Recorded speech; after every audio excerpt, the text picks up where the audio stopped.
So in part one of my wood turning school, well, school for me, self-taught, self-led school, self-study, I turned a dowel. I just cut a 2x4, I made it round, it is perfectly round, I'm happy with it. I'd never used a lathe before, so I just wanted to get a feel for it. The most important lesson I think I learned was that you need to keep your tool sharp all the time. Really, man, I looked up the names of the tools when I did it the first time. It's been a while. I think it's the gouge, or is it the roughing spindle? I think gouge. Whatever. Basically, just use that one tool. It's kind of your all-purpose tool. And I got this. Now, the ultimate goal when I first got a lathe, and then I got a second lathe, so I figured I need to learn how to use a lathe at all, was to make handles for my files. So that's what I'm going to do. I've looked at all the handles of my files, kind of figured out what I like, what seems like a good size. These handles, they're all different kinds of handles. I even have these. But I just like what I like, and I kind of like this one the best. I like that there's a bit of a, I don't know, bulge right at the handle, just so your hand doesn't want to slide down or off the handle. This one is kind of the most form-fitting for my hand. I kind of like the feel of it. These are very simple, a little too small. There's no kind of stop for your hand if you're pushing. So, this is the handle. So I did a rough sketch, I took some caliper measurements. It's rough, that's okay. I don't know how well I can recreate multiple handles of the same size. I'm going to try, but I think that also is going to be a bit of a learning curve, a bit of a learning experience that it'll take a little bit of time to practice. Sometimes you think, oh, I'm going to do like my starter handles, and then when I get better, I'll make my real handles. I'd like to skip the starter step. I'd like to just go to my quote-unquote real handles right off the bat. But I'm a novice. I don't have experience, so that is working against me. But as with everything, if I take my time, I think I can get it right. It's not like I have to meet specific measurements. I do want a little bit of curve to it, a little bit of ergonomics to this handle, a little bit of taper, so I need to figure that out. But I was really happy with this result. I was not working towards a certain size. I've got my plan, I figured out my handle, and now I'm just going to see how it happens. I got calipers, so I can transfer my measurements on paper to the actual wood in the chuck. And we'll just see, because I've never done this, so I don't know how precise I can get. It's kind of like with everything, you get as precise as you want to get. But, with this, if you go slow, I don't think I'm going to go like too far past measurements, but, can I get like right on the button, or is it a close enough type thing? I guess we'll see. This is my first test. This is the only thing I've ever done. And now I'm going to the real deal. I have a bunch of blanks. These are huge. I got the blanks before I ever did anything on the lathe, so I probably need to trim these down, because that would be a huge hand. This is like a mini baseball bat type size thing. I do have my length. I'm going to give me a little bit of space on each side, just in case I need to trim it or cut it or whatever goes wrong. I don't want to get too small, so we'll see. But if I don't cut this down, I'm having to lathe all this material away that I don't need to. So I want to get as close to size as possible.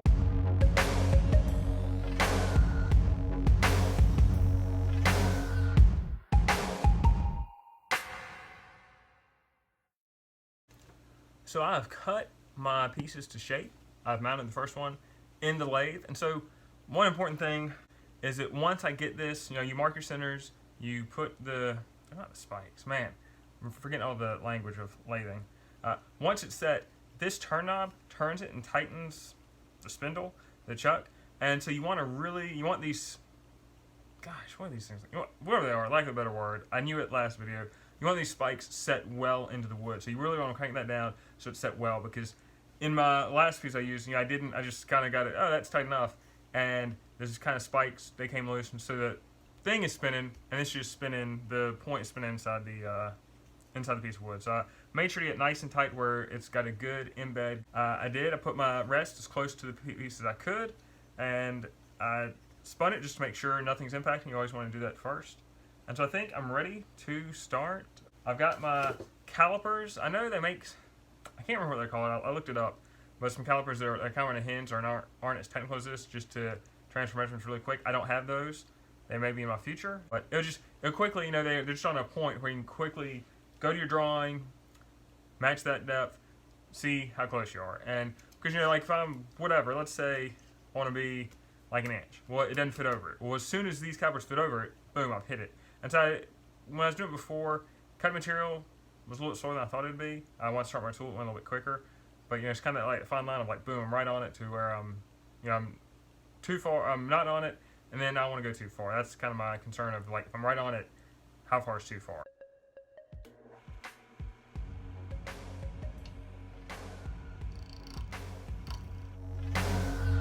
Saw your picture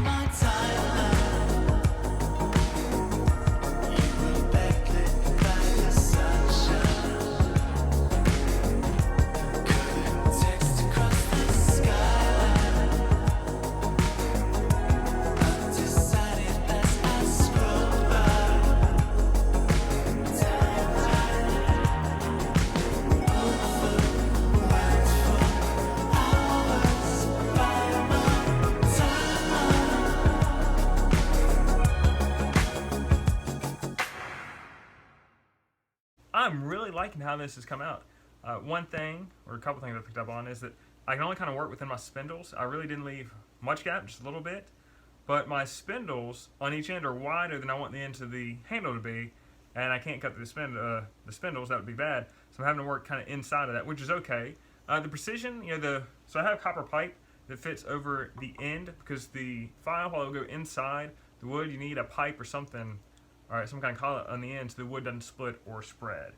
So I was trying to work to where they would just fit in here, and it's really not that bad to get that precise. If you just go slow and check often, you'll kind of hit it. Now I will need to cut off the end. You have like a little bit of a ridge here, just because I didn't want to get into the spindle. The end, that is not quite as round as I'd like for it to be.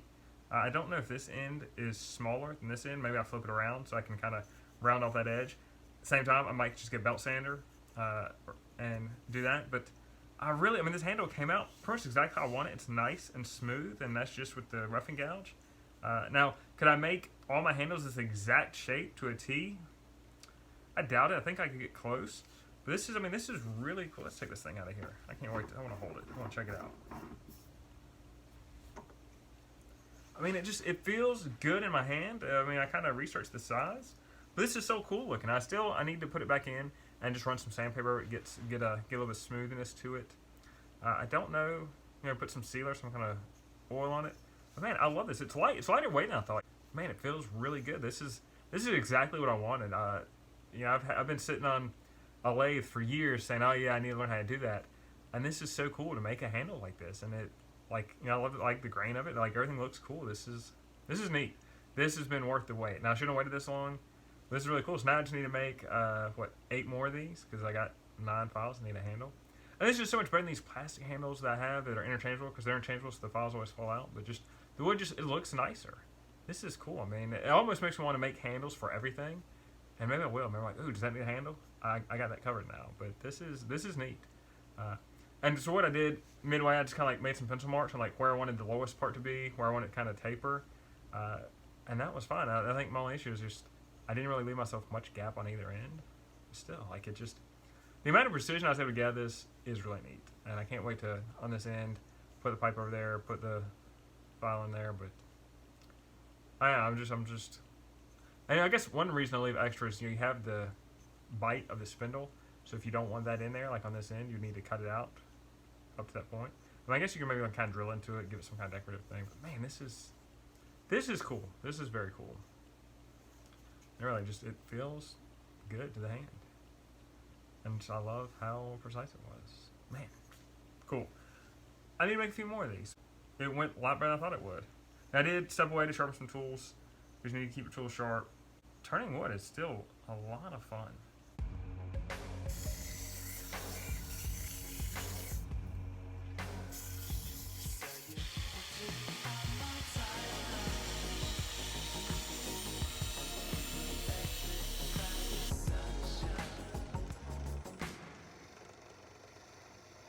I picked a drill bit that was not as big, not as wide as the widest point of the tang, but kind of halfway in, and drilled into my handle. It's hard to hold the handle. There's not I really have it's too tall to fit in any of my vices or even on the plate. So I was holding it, and the hole's a little off center. I thought, I had my center mark in there from the lathe, but the drill, I guess I didn't quite have it held in the right spot, and it's a little off center. So the tang kind of fits in there, not all the way, which is good. And so the reason you have the pipe, the copper pipe, I'm using copper, is cheap. Couldn't find anything else. On the end, is that as you kind of jam this thing in there, you don't split this wood, because you're going to want to split, because what's going in there is too big, so it kind of holds it together. I'm going to put some epoxy glue or something in there. Probably glue the copper thing in there, just hold that in place. I've seen some things using nail. I think epoxy will be fine. That is the plan. This is it. You can kind of see, this is the rough look of it, and man, I love that. Now, I do need some kind of oil or sealer on the handle. A piece of copper pipe, I cut that, and it's a little loose on there, a little looser than I would like. But I think with a little bit of epoxy, that'll be fine. Man, look at that, man. That looks cool. I made that. How cool is that? That looks almost professional. The handle certainly looks professional. The copperiness, a little rough in spots. In the end, I wasn't sure what to do by the end, whether I should try to drill it out with maybe a Forstner bit just to do something, or just leave it, that little dimple in there. The dimple might be fine. I would like to have rounded it over more. I just have limitations with the lathe, because I can't kind of get to the end and I sanded it with the belt sander, which is really rough. Like, trying to shape something with a belt sander after this is just world night day difference. So then once I rough shaped this on the belt sander, I put it back on the lathe and used some sandpaper to try to smooth it out. I mean, it's not bad for what this is. You know, it's wonderful. It's great. Definitely want to put this handle together, my first of many. I am going to go ahead and seal it. I have some polyurethane gloss to pull out of the closet.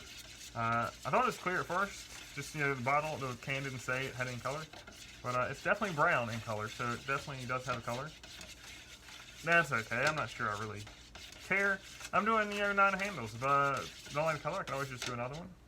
So I'm just going to throw this polyurethane on there real quick. See if I can set that kind of upright portion. I'm going to wipe it on real quick. So I just want something to help protect this thing. You know, stains and everything. Oh, maybe this is clear. Well, if it is clear, it's not very... If it is a color, it's not very dark color. See, even then, just make that wood look so much deeper and more luscious. Lucious. I like it. I like it a lot. So lathe, I'd recommend a lathe. It is a lot of fun. Now, if you have a lot of stuff to make, even better. I kind of want to make a baseball bat on there. Not that I trust to not just splinter the first time I use it, but just to make a baseball bat. How cool would that be? I've got my big lathe that will do full 36 inches, so that is awesome. And I got this mini lathe, and I don't think I need both. And so I don't know if I'm going to do one of these handles on the big lathe, but I just want to kind of try it out and see, because A, I don't know where this mini lathe is going to go. I don't have a spot for it right now. It's sitting on my workbench. I need my workbench clear at some point. You know, I thought about trying, like, does it mount on top or over the big lathe? I don't know. It might be something where it's stored, and then when I use it, I pull it out, which I don't like that, because when, you know, for some reason, just me, when I have to pull things out, I'm like, oh, I don't really want to do that. I'll just do something different.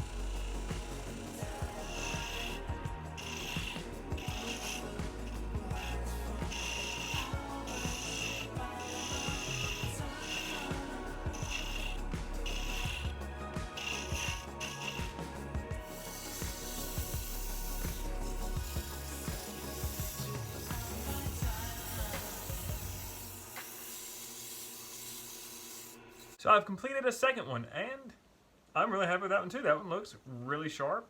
I did get the little nub for the collar. Got that a little narrow, a little more narrow than it needed to be. But looking at the first one I did, I've already seen the first one. And those look pretty similar. You see, this one's a little bit longer. You know, the curve's a little bit different, but overall, you know, they look pretty similar. Certainly similar enough for me. I've liked how these come out. I mean, I like how they feel. They feel good. Look pretty good. So now I just need to do, what, 7 more now? 2 down, 7 more to go.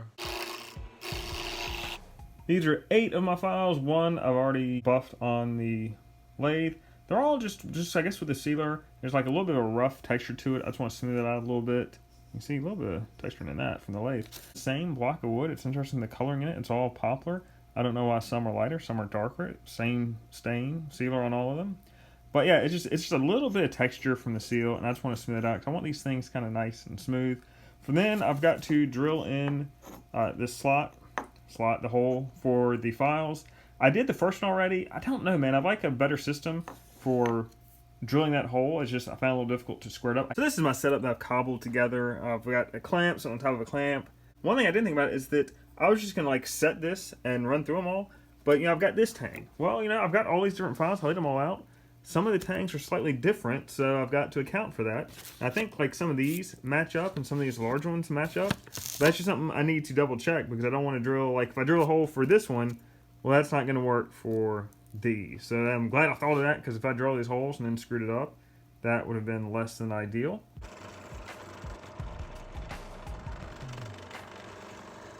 Look at that, I'm not done. I need to epoxy everything in there. I need the copper. Probably wonder if I should have made these holes a little bit tighter because you can see like they go in there pretty deep. It's not their bottom out in the hole, it's just the thickness of the tang gets a little thicker. So yeah, I wonder if these holes should be smaller. I guess that's something I'm going to find out. Hopefully I don't have to redo all these. I'm hoping the epoxy will hold these things in there. But I do know for a fact that none of these things are bottomed out on any of the holes. So I'm hoping that'll be my saving grace. But I think all my holes should have been smaller. These large ones were a 1/4 inch, 5/32 on a couple of these, and on my smallest ones was 3/16. I was just thinking once I got to the 5/32, I thought, oh, all the rest of them are. And so I drilled this one first, and it turned out the hole was just too big. Luckily, I had not drilled the hole for this one, and this one's a little bit bigger.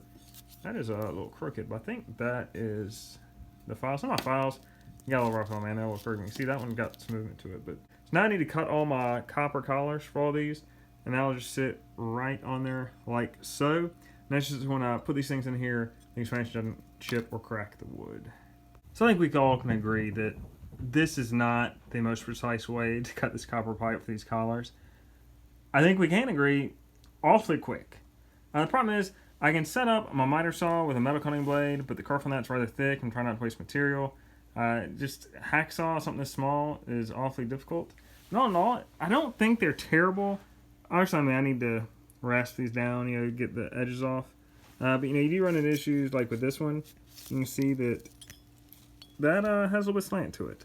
So that is probably that one didn't go high. I put that one on the belt sander.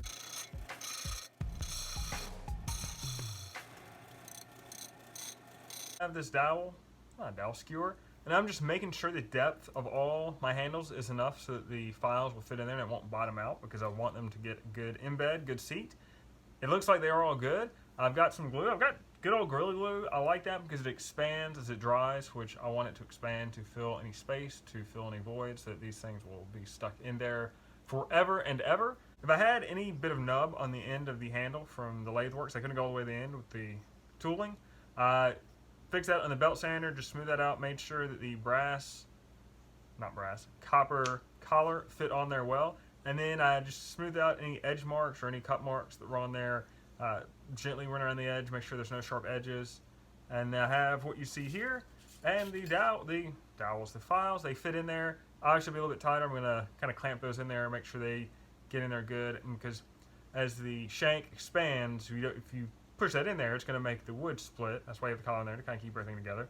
I've got some glue, so I'm going to smash, push, clamp those in there, a little bit of glue in there. I'm probably going to put a little bit of glue on the inside of the collar too, just so that stays still.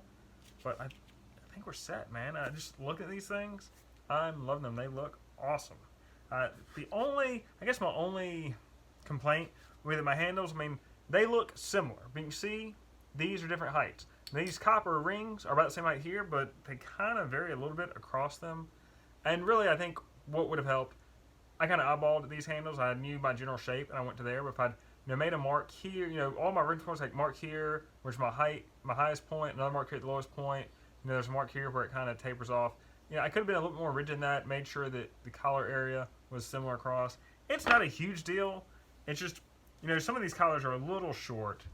But overall, I think like my worst looking handle is the first one I did. Is the first one tooled, is the first one I cut the copper ring for. Like everything about it is the first, and it kind of shows. So I think that's good though. That shows progression along these things.